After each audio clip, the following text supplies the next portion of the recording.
Olá, seja bem-vindo a mais um vídeo aqui do nosso canal Nada Trivial. E hoje é dia de Neurociência na Veia.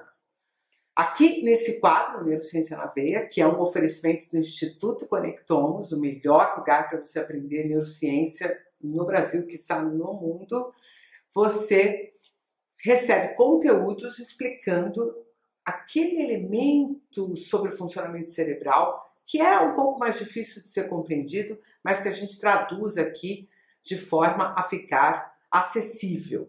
Não para simplificar, porque não se simplifica algo que é complexo, né? Por isso nada trivial, mas para que você possa compreender.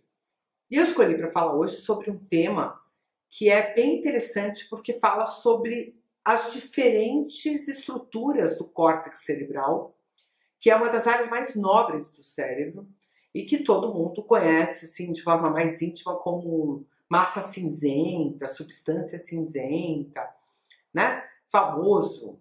Ah, porque minha massa cinzenta, porque eu, né, usei a massa cinzenta, torrei a massa cinzenta. As pessoas usam isso, inclusive, né, de forma bastante coloquial. E esse termo massa cinzenta se refere a uma camada de cerca de 4 milímetros que reveste toda a cobertura do seu cérebro. Mas olha só, não é só uma cobertura externa.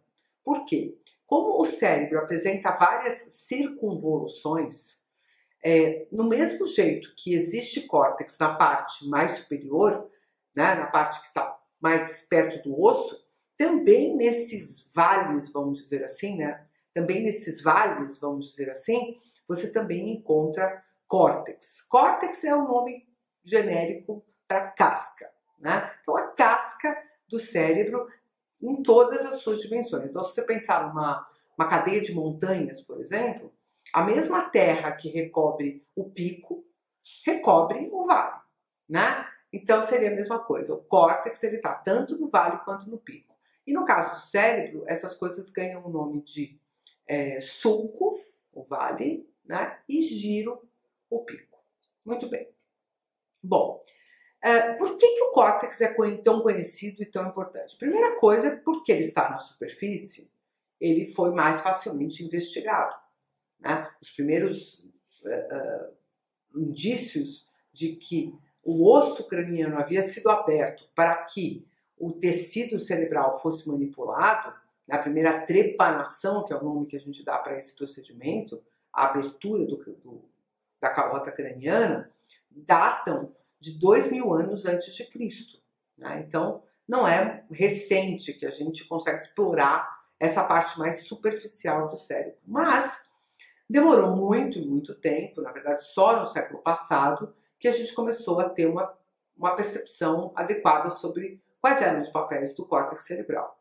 Já perto de 1920, mais ou menos, já se tinha mecanismos para mapear através da ativação elétrica, né? Então, aplicava-se uma pequena corrente elétrica sobre o tecido cerebral e, com isso, você podia conseguir identificar qual era o papel daquela área cerebral. Então, algumas estimulações faziam com que o indivíduo que podia estar acordado durante esse procedimento dissesse que estava sentindo alguma parte do corpo, alguma sensação, e em outros lugares acabava gerando até um movimento ou alguma coisa parecida com isso. Você já deve ter visto na internet casos de cirurgias feitas, por exemplo, uma pessoa que tocava um virtuose, um violinista, por exemplo, um virtuose, esse é um caso bastante famoso, que durante a cirurgia ele permaneceu tocando o violino para que justamente os cirurgiões fossem muito precisos em não afetar na cirurgia as áreas responsáveis por ele tocar o violino daquela forma tão boa. Aí você pode me dizer, mas eles não sabiam quais eram as áreas que estavam envolvidas? Então, aqui a gente tem um tema bem interessante para o Neurociência na Veia. Porque existem regiões do córtex que já vêm de fábrica predestinadas a terem uma dada função. E outras regiões vão sendo construídas a partir das experiências. Obviamente que como a vida humana, as experiências humanas são muito parecidas, do ponto de vista mais genérico, o que eu quero dizer com isso? Quando eu observo um objeto, eu estou observando ele a partir da minha visão, mas eu também posso tocá-lo, né? Então isso vai implicar numa informação tátil, e eu também posso ouvir o nome daquele objeto, que vai me trazer uma informação auditiva, que é uma informação ligada à linguagem, à discriminação daquele objeto. E essas áreas, que são mais complexas, que fazem parte dessa integração desses sinais, elas poderiam ser diferentes, se as experiências fossem diferentes. Inclusive, isso vai acontecer quando, por exemplo, um indivíduo tiver alguma deficiência, alguma perda de algum dos sentidos. Uma pessoa que não tem visão, ou que não tem a visão perfeita, ou que não tem audição, ou não tem a audição perfeita, vai ter outras experiências e, portanto, vai montar o seu córtex de uma forma diferente. Mas, em geral, as pessoas têm desenvolvimentos que são, a grosso modo, muito parecidos, né? E aí a gente consegue dividir as áreas corticais em três dimensões, vamos dizer assim, em três complexidades. Uma área primária, que é aquela região predestinada anatomicamente para receber ou para emitir sinais em direção ao córtex ou do córtex em direção a outras estruturas. Então, por exemplo, as informações que vêm diretamente do olho vão chegar numa área cortical, que fica na região occipital, fica na parte de trás da cabeça, que é responsável por identificar os sinais elétricos que estão vindo da retina, que, portanto, vão enxergar aquela imagem que está sendo codificada pela percepção da onda luminosa pela retina. Depois eu vou ter uma outra região, que fica aqui na região temporal, que vai receber os sinais que estão vindo das orelhas. Direita e esquerda projetam para os dois hemisférios, né? Então, aqui, por exemplo, no córtex temporal direito, vão estar chegando sinais tanto da orelha direita quanto da orelha esquerda para construir aqui uma experiência sonora. Então, essa vai ser uma área primária auditiva. E isso já vem de fábrica, sim, porque o neurônio que sai da orelha já está demarcadamente, né, se dirigindo para essa região de córtex, depois de passar pela região do tronco cerebral e também pelo tálamo. Ele termina nessa parte do córtex. Logo, essa área do córtex vai ser considerada a área primária auditiva. Depois, você vai ter, por exemplo, na região aqui em cima, no parietal, uma região primária ligada ao tato, ligada à percepção tátil, né? E você vai ter áreas específicas também para o olfato e para a gustação. E essas áreas são mapeadas porque são as regiões onde o sinal elétrico proveniente daquele órgão no sentido está chegando. Então, essas são áreas primárias. Ao lado das áreas primárias, na adjacência das áreas primárias, vão se formando as áreas secundárias. E o que são as áreas secundárias? Seria equivalente a uma mesa, vamos dizer assim, um córtex, onde você pode colocar as peças do quebra-cabeça para você montar.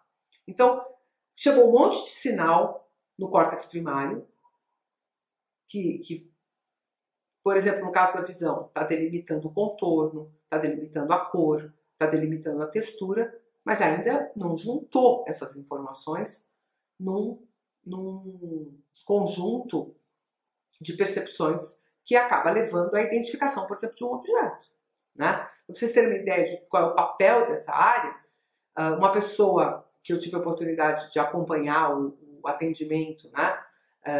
Uma pessoa que estava com uma lesão vascular, que tinha tido um acidente vascular cerebral, tinha um sintoma que a gente chama de agnosia visual. Como que funciona isso? Ela é capaz, a área primária dela está ok, está percebendo o sinal, está recebendo o sinal. Mas a área secundária não está lesionada, não está conseguindo trabalhar. Então, ela não consegue montar as peças do quebra-cabeça que chegaram na área primária para produzir a percepção de um objeto. Então, se você desse para ela, por exemplo, um óculos na mão dela, para ela identificar o objeto, ela tateava o objeto, conseguia reconhecer alguns elementos, ela estava vendo o objeto, conseguia reconhecer alguns elementos, mas dizia, por exemplo, que podia ser uma tesoura, né? Que tem as duas bolinhas do óculos também e as duas alças e tal. Então, isso é uma agnosia visual. Ela não diz que ela não consegue enxergar, ela não está reclamando de falta de visão, mas ela não consegue reconhecer os objetos porque a área secundária está alterada. E aí nós teremos ainda as áreas terciárias. Então, as áreas secundárias, por si só, você já consegue discriminar uma porção de objetos, já consegue trabalhar com essas imagens desses objetos, né, produzidas por esses circuitos de memória, nessas regiões corticais, mas a gente ainda tem as áreas terciárias, que é onde será feita a integração das áreas secundárias e também algumas funções, chamadas de funções executivas. Então, uma área terciária, por exemplo, super importante é o córtex pré-frontal, bem famoso. Por quê? O córtex pré-frontal é capaz de operar ativando circuitos nas áreas secundárias para construir uma nova percepção sobre alguma coisa. Então, quando eu reúno vários elementos que vêm tanto da audição, quanto da visão, quanto da somestesia, eu vou precisar fazer isso numa área terciária. E aí eu também vou ter uma área terciária para poder executar essas operações, o que vai ser depois produzido na forma de um pensamento. Então, a primeira coisa que a gente tem que entender quando a gente olha para um córtex, que apesar de ele parecer todo igual, a própria estrutura de células, que a gente chama de mapa citoarquitetônico do córtex, é diferente. E isso não é uma informação que a gente tem há pouco tempo, não, porque já no início do século XX, o Brodmann mapeou o córtex de muitas pessoas, né, do cérebro de muitas pessoas que haviam falecido e tinham doado os cérebros para pesquisa, e ele verificou que existe uma organização celular, quer dizer, o tipo de neurônio, como é que ele está organizado no córtex, é diferente de uma área para outra. E ele já havia reconhecido 52 áreas diferentes. Então, olha que coisa. Ele não sabia ainda por que isso era desse jeito, só conseguiu fazer um mapa citoarquitetônico, mas aí a gente já tinha um indício de que, mesmo sendo tudo muito parecido do ponto de vista macro, provavelmente cada uma daquelas partinhas tinha seu próprio papel. E isso também foi bastante enfatizado por teorias que a gente chama de teorias localizacionistas, que acabavam encontrando algumas funções que eram associadas a áreas bem específicas. A gente só não pode se deixar enganar porque a teoria localizacionista não ganhou a briga. Porque vão ter muitas áreas cerebrais que vão participar de várias tarefas. E o mais importante, a maior parte das funções cerebrais precisa de muitas áreas cerebrais para serem executadas. Então a gente tem especificidades, a gente tem especializações, mas que não estão ligadas, por exemplo, você fala para mim, onde é que o cérebro constrói a empatia? Não tem como a gente dizer que há um lugar específico onde isso está acontecendo. A empatia é resultado da integração de várias áreas e de várias funções cerebrais.